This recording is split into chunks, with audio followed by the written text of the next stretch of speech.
La chronique du jour. La chronique du jour. Jérôme Carlos. Bonjour. En démocratie, naît-on ou devient-on citoyen?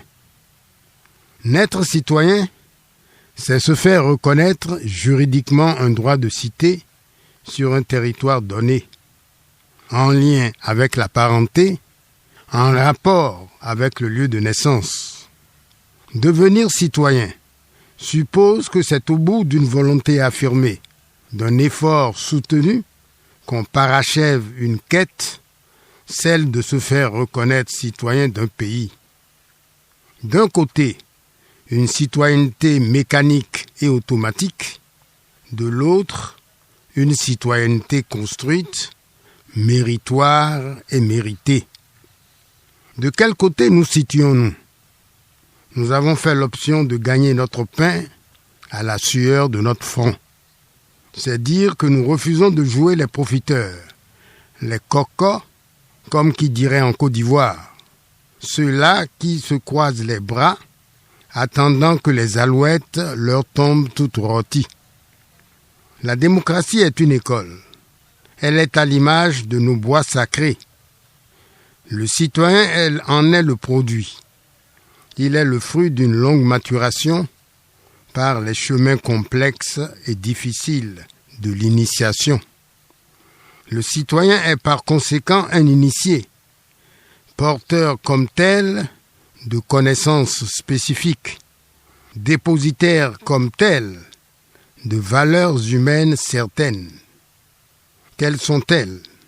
Pour le citoyen, les voies d'accès à l'univers de la démocratie. D'abord, le baptême citoyen, ou le droit d'appartenance à une communauté humaine démocratique. Ensuite, la participation citoyenne, ou le devoir de s'investir à construire la cité. Enfin, la défense et l'illustration de la démocratie dans toutes les sphères opérationnelles de la société. 1. Le baptême citoyen. Étymologiquement, le baptême est une immersion pour purifier l'âme. Par le baptême et avec le baptême, on entre dans le cercle vertueux d'une régénération, d'une renaissance, voire d'une résurrection. On entre en effet en citoyenneté, comme d'autres entrent en religion. Le baptême citoyen, par ailleurs, est un choix individuel, un choix libre. La citoyenneté n'est donc pas un engagement de groupe. Elle n'est pas non plus une question d'âge ou d'état civil.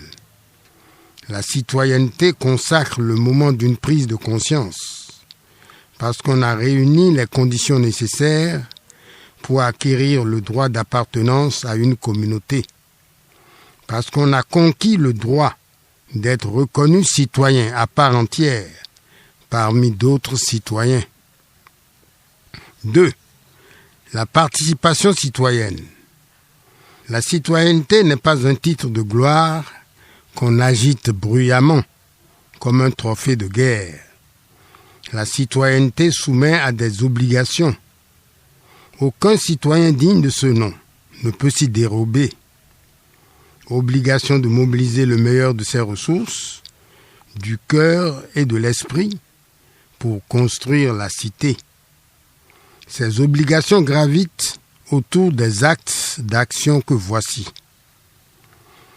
Le devoir de construire une cité humaine, c'est-à-dire une cité conçue et pensée par les hommes et pour les hommes.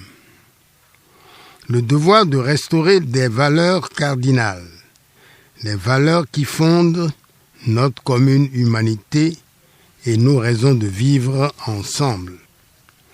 Le devoir de respecter ce que nous n'avons pas créé en le préservant de nos appétits gloutons, en le protégeant contre nos instincts de prédateurs.